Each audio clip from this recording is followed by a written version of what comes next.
what can you tell me about Romain as his father that we won't read in the books or somewhere else, but just in terms of who he is and mistakes he's made, things he's done well, what you're proud of, what you laughed at? Well, Romain is a very nice guy, and he was a very gentle kid, very active, maybe sometimes too active, like these good kids, but very sportive, doing a lot of plenty of activities day and night.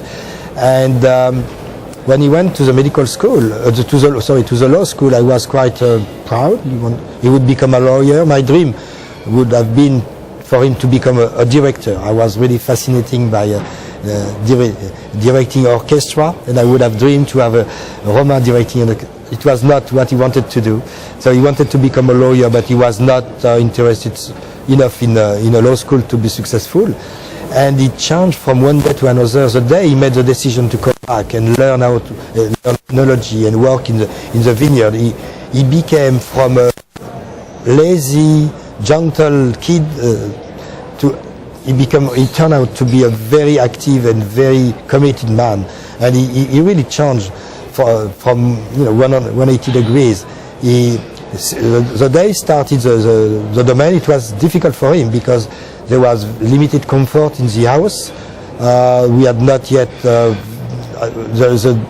renovation was not very well advanced, and he was living with his grandparents, and it was for a kid who spent 3 years in law school and many nights in disco. It was quite a challenge to be living alone with his grandparents, but I discovered rapidly that he was really extremely motivated. He wanted to succeed. I think he wanted to be. He had also a great image of his grandfather. He was very proud, and he wanted to be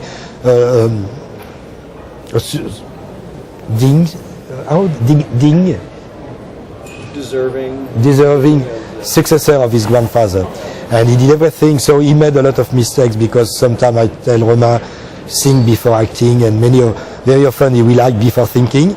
So he learned.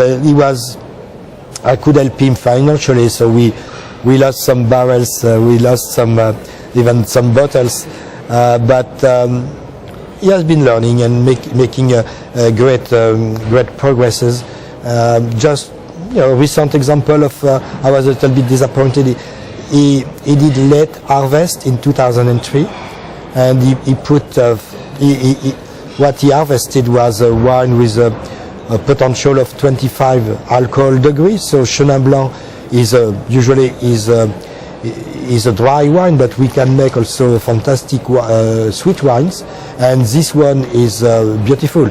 And so you put the wine in barrels, the fermentation will naturally stop when the wine reaches 10 or 11 degrees of alcohol, but will keep 200 grams of sugar per liter, so extremely sweet, with good alcohol content, well balanced.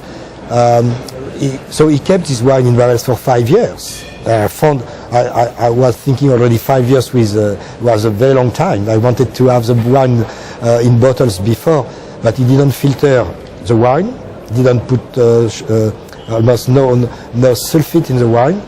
The wine was bottled, it was beautiful, but after 6 months, he started fermenting again.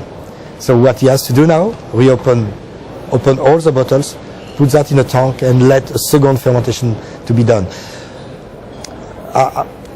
Maybe I'm wrong when I say it's a mistake he made, because actually all his mentors, and particularly the Foucault brothers, told him after 5 years nothing is left, everything is dead. You can put your wine without filtering, without anything, in bottles. Unfortunately, there were still some bacteria and maybe yeast in remaining, surviving, that could restart the fermentation.